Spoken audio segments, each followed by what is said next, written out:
Oke, pada kesempatan kali ini saya akan informasikan jam dan jadwal kerja fleksibel di aplikasi Finjespot Personel. Lalu sebelum masuk ke informasi utamanya, saya akan informasikan dulu jika di aplikasi Finjespot Personel tidak ada fitur jam dan jadwal kerja fleksibel. Namun ada beberapa laporan dan pengaturan yang bisa digunakan untuk kebutuhan tersebut, walaupun tidak bisa di-cover sepenuhnya, karena memang tidak ada fitur tersebut di aplikasi Finjespot Personel. Sedangkan jika Anda ingin menggunakan fitur jam dan jadwal kerja fleksibel, bisa mencoba aplikasi Finjespot yang lainnya, seperti Finjespot Time Management dengan fitur jadwal bebas, atau Finjespot One dengan fitur jadwal fleksibel. Lalu pada informasi kali ini, saya akan menyampaikan 2 poin utama untuk kebutuhan tersebut.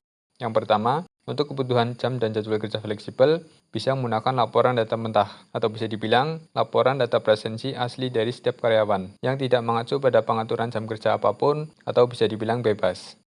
Yang kedua, untuk kebutuhan jam dan jadwal kerja fleksibel, bisa membuat pengaturan jam kerja yang lebih fleksibel maupun customized, namun tetap ada batasannya. Lalu dari kebutuhan tersebut, umumnya hanya menghitung durasi kerja saja, tanpa memperhatikan hari libur dan juga keterlambatan maupun pulang lebih awalnya. Misal harus kerja minimal 8 jam tanpa ada aturan baku untuk jam masuk maupun jam pulangnya. Atau juga bekerja dengan mekanisme panggilan walaupun harus berangkat dini hari dan juga pulang malam hari. Oke, langsung saja. Saya login dulu ke aplikasinya.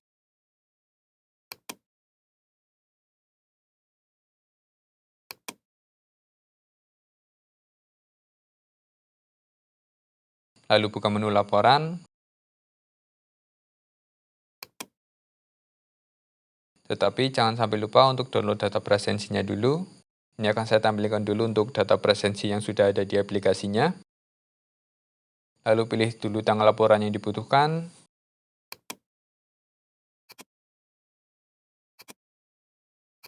Serta saya juga filter datanya agar laporannya lebih spesifik.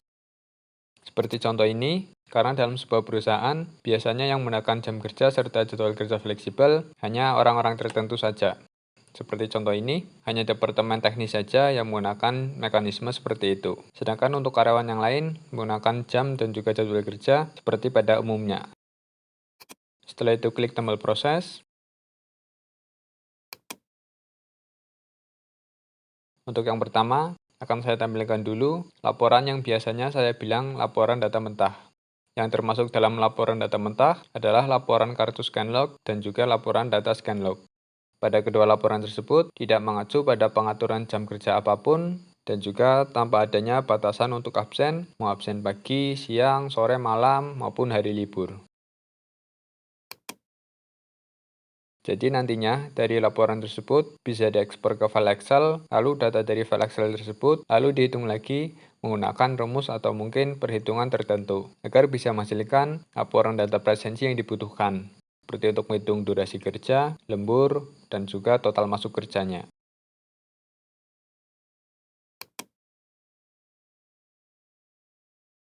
Untuk yang kedua, akan saya tampilkan salah satu laporan yang paling sering digunakan, yaitu laporan rincian harian. Lalu kenapa menggunakan laporan ini? Karena dari laporan ini nantinya bisa dihitung secara otomatis untuk durasi kerjanya dan juga hadir atau tidaknya seorang karyawan. Jadi nantinya tidak perlu lagi menghitung secara manual karena sudah dihitungkan secara otomatis oleh aplikasi.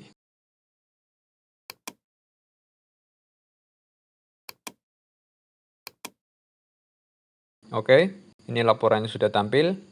Saya ambil contoh di tanggal 8 dan juga 9. Di tanggal 8 dan juga 9 ini terhitung sebagai hari libur. Nantinya pada tanggal tersebut akan saya jadikan contoh untuk penggunaan jam kerja yang lebih fleksibel, namun tetap memiliki batasan. Oke, langsung saja kita buat dulu untuk jam kerjanya.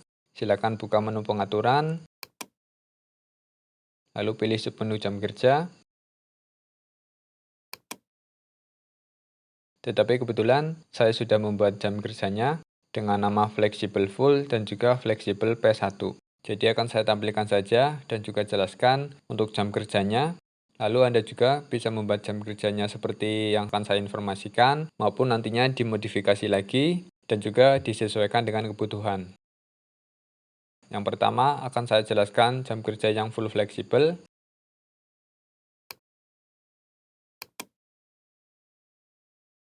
Untuk nama dan kodenya silakan disesuaikan dengan kebutuhan. Lalu untuk pilihan durasinya, pastikan menggunakan durasi yang aktual. Lalu kenapa harus menggunakan durasi aktual? Karena dengan durasi aktual, perhitungan durasi kerjanya akan lebih mengacu pada pengaturan jam kerja fleksibel, yang biasanya menggunakan rumus waktu absen pulang dikurangi waktu absen masuk, dan hasilnya adalah durasi kerja aktualnya. Lalu untuk aturan jam masuknya, saya atur sebagai jam masuk paling awal, yaitu jam 00.01 dini hari. Dan untuk aturan jam pulangnya, saya atur sebagai jam pulang paling akhir, yaitu jam 23.59 malam. Lalu untuk dihitung, tetap saya isi 1 hari. Sedangkan untuk durasi sebelum jam masuk, saya atur 0, dengan artian bisa absen masuk paling awal adalah jam 00.01 dini hari. Sedangkan untuk durasi setelah jam masuk, saya atur 719 menit, dengan artian bisa absen masuk paling akhir jam 12.00 siang. Lalu untuk durasi sebelum jam pulang, saya atur 719 menit, dengan artian bisa absen pulang paling awal jam 12.01 siang. Dan untuk durasi setelah jam pulang, saya atur 0 menit, dengan artian bisa absen pulang paling akhir jam 23.59 malam. Lalu untuk toleransi terlambat dan juga toleransi pulang awal, saya atur 719 menit, dengan artian untuk perhitungan terlambat dan juga pulang awal ditiadakan atau nonaktifkan, karena disesuaikan dengan aturan umum jam kerja fleksibel dan juga menyesuaikan aturan durasi di atasnya, atau bisa dibilang juga sepenuhnya ditoleransi. Sedangkan untuk durasi minimal dihitung setengah hari kerja dan juga kerja penuh, saya atur 0 menit, fungsinya agar lebih fleksibel saja, tetapi jika ingin diatur sesuai dengan kebutuhan, itu juga bisa, silahkan disesuaikan saja. Oke, itu adalah pengaturan jam kerja fleksibel yang bisa saya rekomendasikan, namun seperti yang saya info sebelumnya, bahwasanya jam kerja tersebut tetap ada batasannya dan tidak sepenuhnya fleksibel.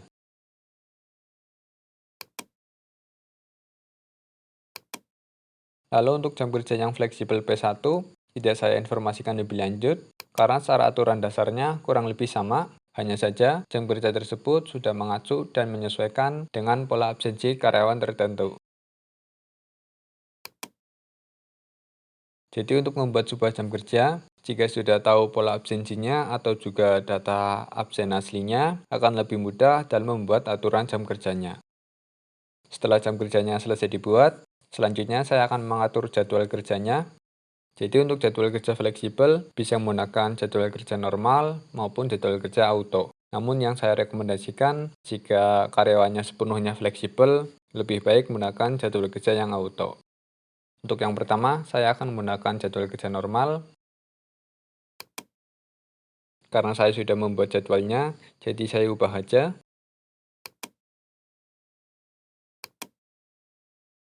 Pada aturan jadwal kerja ini, setiap hari Senin sampai dengan Sabtu menggunakan jam kerja yang umum atau mungkin normal, tetapi di hari Minggu dan juga libur umum menggunakan jam kerja yang fleksibel full.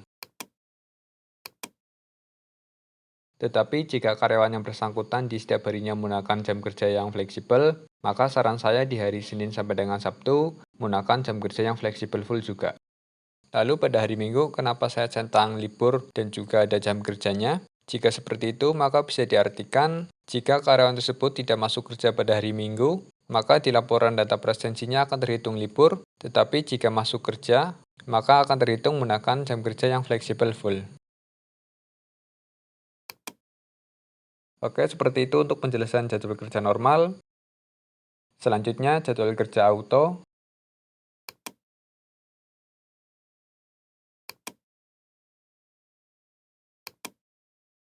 Ini juga sudah saya buat jadwal kerjanya dan hanya menggunakan 1 jam kerja, serta pada pilihan jam kerja setiap hari sama saya aktifkan, yang artinya aplikasi akan mendeteksi setiap harinya apakah karyawan terkait sudah menggunakan jam kerja yang sudah diterapkan atau mungkin belum. Jika belum, maka di laporan akan terhitung tidak hadir. Oke, untuk informasi jadwal kerjanya cukup itu dulu. Nanti akan saya informasikan sedikit tentang jadwal kerja yang bisa diatur di setiap bulannya. Lalu pastikan juga untuk jadwal kerja yang sudah dibuat sebelumnya sudah diberlakukan ke karyawan di menu pegawai. Selanjutnya, akan saya tampilkan hasil pengaturan dari jam kerja dan juga jadwal kerja fleksibel tadi. Oke, langsung saja buka menu laporan, lalu pilih tanggal, filter lagi jika dibutuhkan,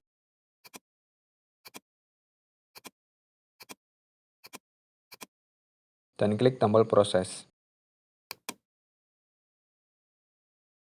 Sebelumnya juga sudah saya tambahkan untuk data presensi di tanggal 8 dan juga 9, agar nanti di laporan data presensinya itu ada datanya.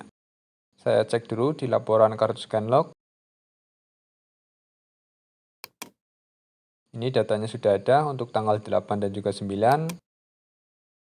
Selanjutnya saya cek di laporan rincian harian.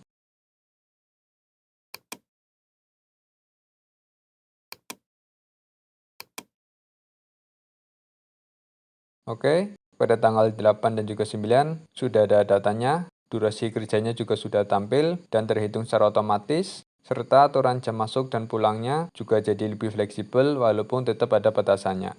Berarti pengaturan jam kerja dan juga jadwal kerja yang tadi sudah saya buat sudah bisa diimplementasikan ke laporan data presensinya.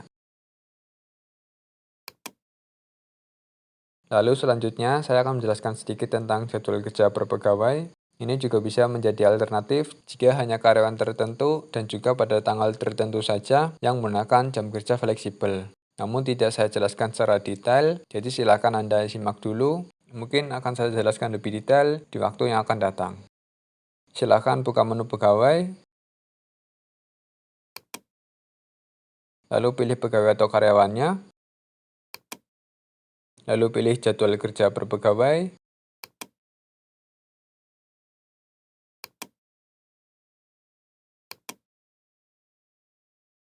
lalu tentukan di bulan apa dan juga tanggal berapa kita menggunakan jam kerja yang mana. Sebagai contoh, saya menggunakan jam kerja yang fleksibel P1, lalu simpan dan proses ulang laporan data presensinya.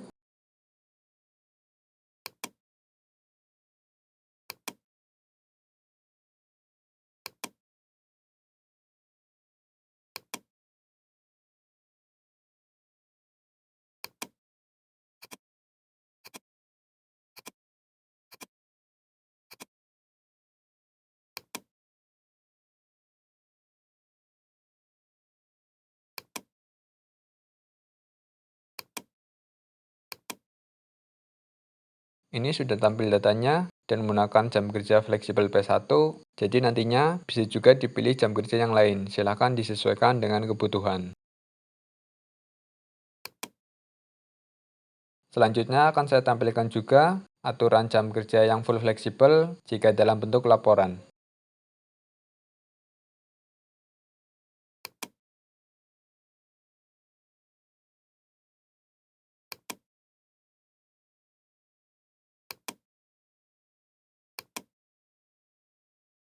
Oke, ini tampilannya.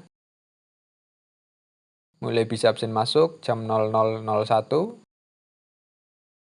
terakhir bisa absen masuk jam 12, mulai bisa absen pulang jam 12.01, terakhir bisa absen pulang jam 23.59. Jadi informasinya kurang lebih sama seperti pembahasan jam kerja yang sebelumnya, hanya saja ini ditampilkan dalam bentuk laporan.